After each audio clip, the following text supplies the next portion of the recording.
দীর্ঘদিন ক্যান্সারের সঙ্গে লড়াই করে মারা গেলেন সঙ্গীত শিল্পী হাসান আবিদুর রেজা জুয়েল। মঙ্গলবার সকালে রাজধানীর একটি বেসরকারি হাসপাতালে মারা যান তিনি। জুয়েলের বয়স হয়েছিল ৫৬ বছর। ২০১১ সালে ধরা পড়ে জুয়েলের লিভার ক্যান্সার।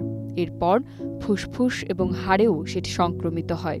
এরপর থেকেই দেশ বিদেশে চলছিল তার নিয়মিত চিকিৎসা, পাশাপাশি চালিয়ে যাচ্ছিলেন নিজের কাজ। এরই মাঝে গুরুতর অসুস্থ হয়ে ২৩ জুলাই রাজধানীর একটি বেসরকারি হাসপাতালে ভর্তি হন তিনি। ছিলেন নিবিড় পর্যবেক্ষণে। অবশেষে আজ চিরবিদায় নিলেন এই শিল্পী।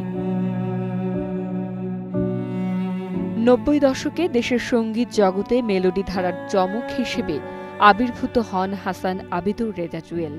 আয়ুব বাচ্চুর সুরে ১৯৯৩ সালে প্রকাশ পায় তার প্রথম অ্যালবাম কুয়াশা প্রহর।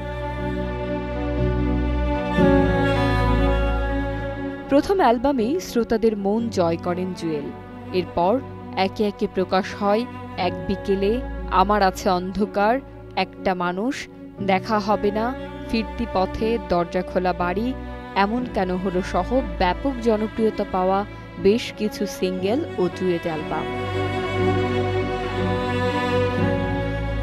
সঙ্গীতশিল্পী হিসেবে বেশি পরিচিত হলেও জুয়েলের আরও একটি পরিচয় টেলিভিশন অনুষ্ঠান ও তথ্যচিত্র নির্মাতা হিসেবে।